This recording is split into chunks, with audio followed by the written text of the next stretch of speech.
मेरे प्रिय बच्चे, इस संसार में जब कोई भी जीव परेशानियों से घुरा हुआ होता है, मुश्किलों में फंसा हुआ होता है, तो सबसे पहले वह मेरा ही स्मरण करता है। वह मेरा ही नाम जप करना प्रारंभ करता है। वह मुझे जिस भी रूप में मानता है, जिस भी नाम से जानता है, जिस भी तरीके से आराधना करता है, वह केवल और केवल मुझे ही याद करता है। वह मुझसे वादे करता है। यह अलग बात है कि उस कार्य के पूर्ण होने के बाद वह अपने उन वादों को तोड़ देता है, अपनी शपथ को वह तोड़ देता है। लेकिन उस समय वह यह सोचता है कि अब आगे से वह कभी भी कोई गलती, कोई भी भूल नहीं करेगा।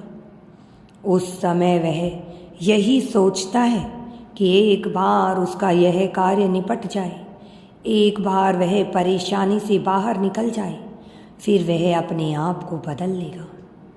फिर वह कभी कोई ऐसा कार्य नहीं करेगा जिससे उसे शर्मिंदा होना पड़े, जिससे उसे पछतावा हो।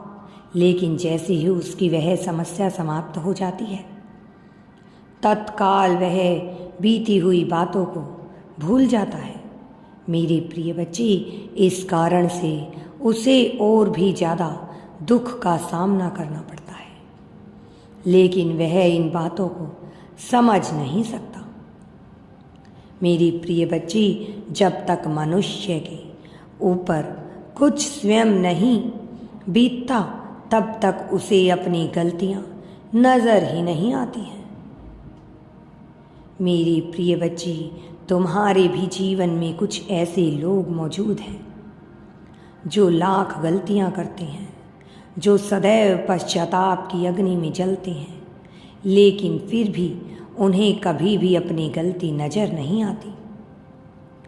बजाय इसके वह दूसरों की गलतियां हमेशा गिनाते रहते हैं। आज मैं तुम्हें इससे महत्वपूर्ण एक बात, बहुत ही जरूरी बात बताने वाला हूँ। मेरे प्रिय, तुम्हें तुम्हारी गलतियों का बहुत एहसास कराया गया, बहुत बार तुम्हें जताया गया जैसे तुमने जीवन में कितनी बड़ी भूलें कर दी, जैसे इस संसार में सबसे गलत मनुष्य तुम ही हो।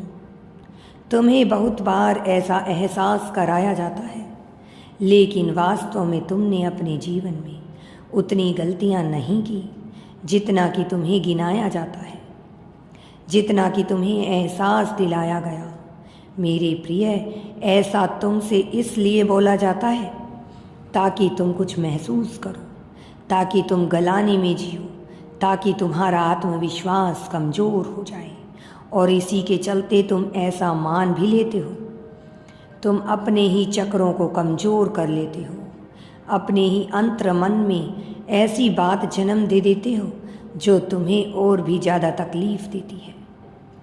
मेरे प्रिय बच्चे, लोगों ने तुम्हारा आत्मविश्वास कमज़ोर करने के लिए बहुत से प्रयास किए, और इसके निरस्त उन्होंने सदैव तुम्हें तुम्हारी गलतियां गिनाई। जो भूल तुमसे हुई भी नहीं, उसके लिए भी तुम्हें दोषी ठहराया गया। अक्सर करके तुम्हें दूसरों की गलती की भी सज़ा मिली है। मेरे प्रिय बच्चे, जब मनुष्य का आत्मविश्वास कमज़ोर पड़ता है, तब वह सहारे की तलाश करता है, और जब उसे उन क्षणों में कोई सहारा नहीं मिलता, तब वह पूरी तरह से टूट जाता है। उसका आत्मविश्वास और भी ज़्यादा धराशायी हो जाता है। मेरे प्रिय बच्चे, जब वह सहारे की उम्मीद कर रहा होता है और उसे सहारा नहीं प्राप्त होता, तो उसके दिल पर क्या गुजरती है, यह मैं भली भांति जानता हूँ। उसके अपने मित्र, उसके अपने परिवार वाले, उसका अपना साथी भी जब उसे ही गलत समझते हैं, जब उसका साथ नहीं देते हैं, तो वह भीतर से कैसा टूटा हुआ, बिखरा हुआ, कमज़ोर महसूस कर रहा होता है।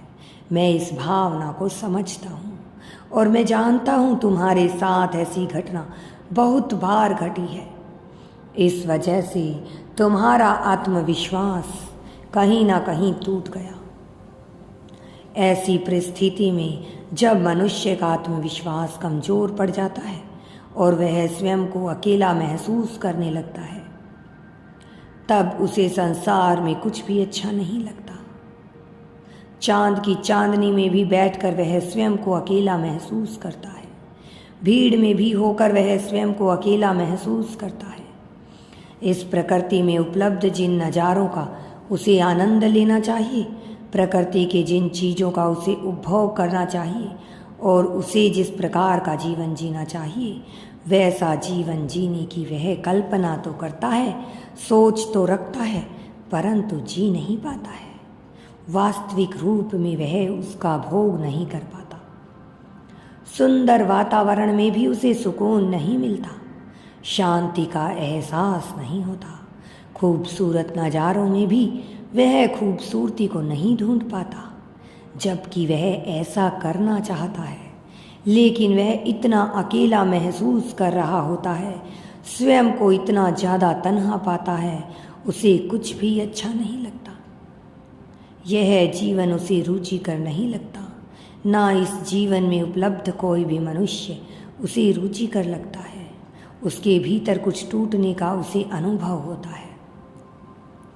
उसका दिल इस कदर कमज़ोर पड़ जाता है कि उसे कोई भी राह नहीं सूझती है।